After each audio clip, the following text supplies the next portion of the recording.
Kainan na. Samgyup.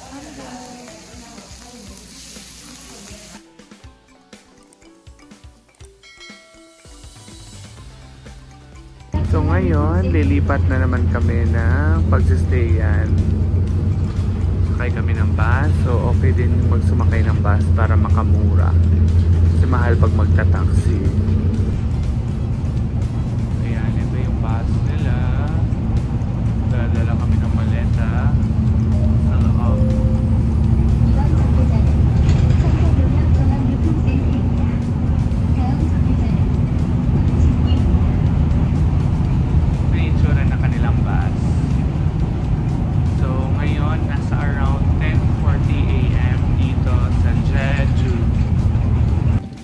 So, ayan yung aming hotel.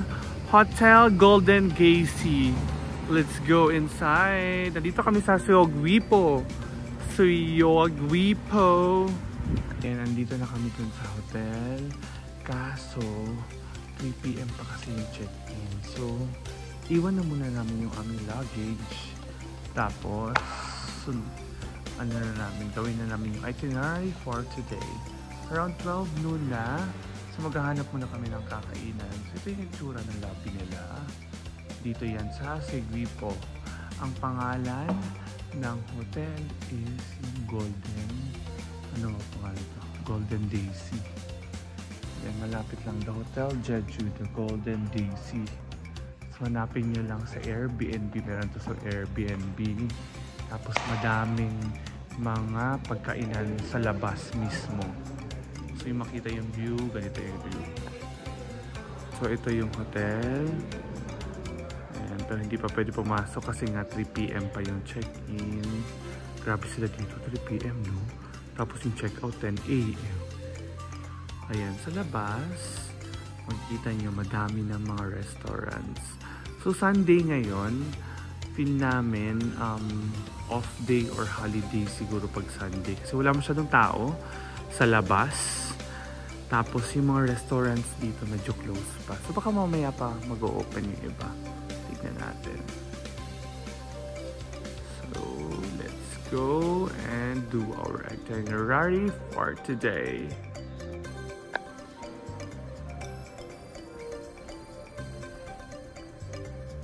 Ito yung kanilang lobby. Pwede ka dyan mag-antay. Tapos pwede nyo ilalagay yung inyong baggage. Dito nyo naman ilagay yung baggage nyo.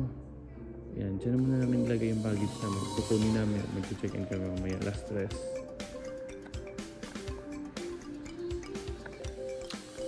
Yan, so meron sila conference hall sa B2.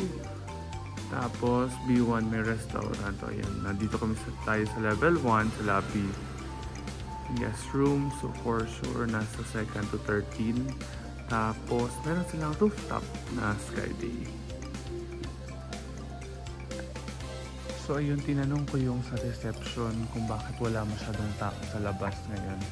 At ang sabi niya, holiday daw ngayon, tapos kahapon, tapos Friday kasi dahil dun sa Lunar Year or yung Chinese New Year. So, 4 days yung holiday nila dito. Hanggang bukas, Monday. Kaya wala masyadong tao at saka yung mga restaurants medyo close pa yung iba. Baka nagbabakasyon. So better if pupunta kayo dito, make sure na hindi holiday. Tsaka sabi daw niya, madami daw talagang tao dito. It's just that holiday ngayon, so walang tao. So sana open yung mga pupuntahan namin mamaya. Tsaka medyo gutom na. Gutom na us. Ito yung pangalan ng hotel. Hotel Golden Daisy. Ayan, i-search nyo sa Airbnb. Dito to sa Suyogwipo. Ayan yung view sa labas. Ayan, may mga restaurants dyan. May seafood. Madaming pagkainan actually dito. So go and i-book nyo dito. Maganda. Maganda yung hotel. And yung mga puno pala na walang dahon, sa pagkakaalam ko, yan yung cherry blossoms. So meaning, dahil winter ngayon, so most probably sa summer, ayan, sa summer nila, magbo-bloom yung mga cherry blossoms. Ayan, ang ganda. Kaso wala, winter eh. Malamang walang cherry blossoms. So, carry lang. Ayun no, ang dami dito. Lamig na ha. Tapos itong outfit ko na to, binili ko lang din dito. 59,000 dun sa underground market sa Jeju City. Carry lang kasi wala na akong outfit na iba eh. Ubusan lang ako ng jacket. So hanap tayong makainan. Ayan. Tapos may 7-Eleven din pala sila dito. Akala ko yung CU lang na convenience store meron sila. Ayan, may 7-Eleven na malapit. Ayan, almost close yung mga stores. Ang mga stalls. Mga food stalls. Sana may mahanap kami.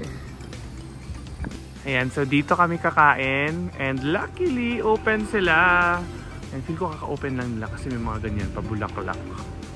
Walang pangalan eh, so hindi ko alam kung anong name. So pumunta lang kami, pumasok kami dito. At samgyup na naman tayo for today. Yay! Ayan si Porky. Ayan, so again, kailangan nyo i-download yung Google Translate para maintindihan nyo to kasi hindi nila lalagay sa English eh. Ayan, so ang in-order namin is ito. Ito, nabasa namin to 15,000 na to. Pork gyupsal siya. So, for 200 grams siya na 1 person. So, gora na to. Tapos dito, parang ito yung rice. Tapos may fried rice. Ayan. So, download niyo yung Google Translate. Tapos ito yung itsura ng lugar. So, legit na samgyupsalan na naman tayo. Tapos wala nga tao masyado. Ayan, sila lang din kumakain dito. Sila lang din ito kumakain. Ayan na yung amin. Niluluto. Ayan, niluluto niya yung... niluluto siya. Niluluto niya yung kimchi. So, bago to ngayon sa amin na niluluto siya. Ayan. Tapos dito may mga macaroni na may corn. Tapos ayan yung lettuce. Favorite lettuce.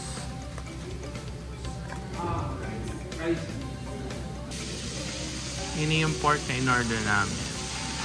Parang sana din naglagay na din dito. So ayan. Siya na naghati-hati nung aming pork. Parang katulad nung kinainan namin ng isang araw. Siya din naghati-hati. Baka hindi siguro niya alam na marunong kami nito at saka madami naman kami ganito sa Pilipinas na ina-adapt. Ganyan yung paghati-hati. Ito yung legit na pork talaga. Kaso yung kimchi nila niluluto din pala. Nagulat ako sa kimchi niluluto.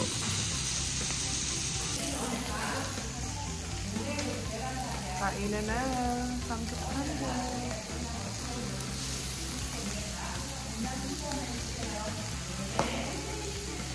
Puputok. Yep.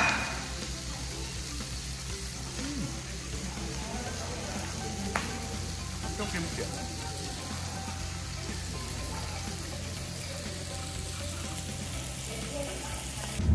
Kakaiba na naman tong bus na sinakyan namin ngayon.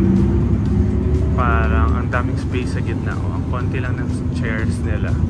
So, parang mas maganda to kung magta-travel.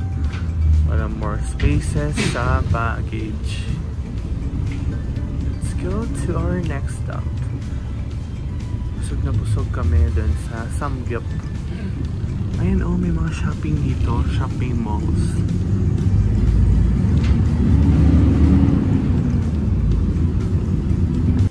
So So ito yung tangerine nila. Ayan, nasa parking lot lang. Ayan, ang laki ng kanilang tangerine, oh. Tapos ayan, nahuhulog lang. Sayang kung hindi kakainin. Pwede bang kumuha? Charot, wag na, baka mahuli pa tayo dito. Let's go to the coffee shop. Wow! Ang lamig na naman. Bakit nakasada nito dito lang? Woo! Lamig!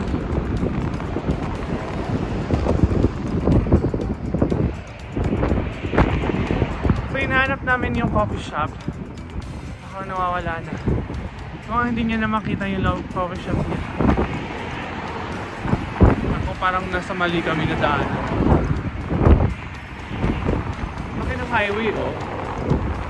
Nasa Suiguipo to, guys. Suiguipo. Tama na. Ayan, ito na yung coffee shop na gusto daw niya. Okay naman siya. Carry po.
Ayan, tapos pwede kang pa-picture dyan sa kanilang entrance before pumasok sa coffee shop. Tingin, ayan, Annex Tangerine Farm. Meron daw dito, ayan, pwede nyo tignan yung mga tangerine farm nila dito. And meron din pala dito sa kabila. O yun, meron pa pala dito sa loob. Ayan yung mga tangerine farm nila. Tignan natin. Wow! Ayan yung sa loob. Ganda dito. Ayan, tapos ito yung tangerine farm nila.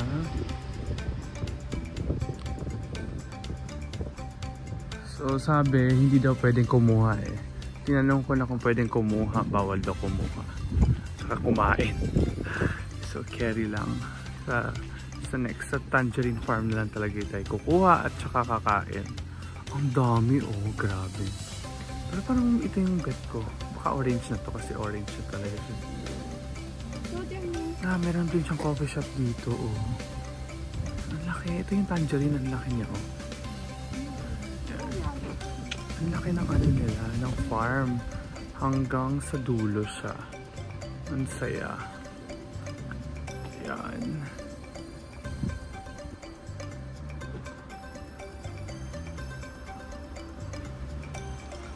Ayan, hanggang dulo yung kanilang tangerine farm. Huwag natin puntahan.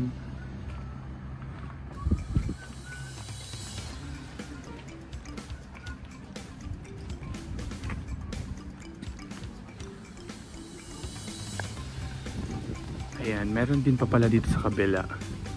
Dot natin. Tapos, ayan, maganda din yung view dito sa may gilid. Ayan yung view. Ang ganda. Kung makikita niyo yung oranges dito, yung tangerine dito sa gilid. Pwede din kayo dito kumain. Ayan, tingnan natin kung ano nakita ko dito. May nakita akong Philippines.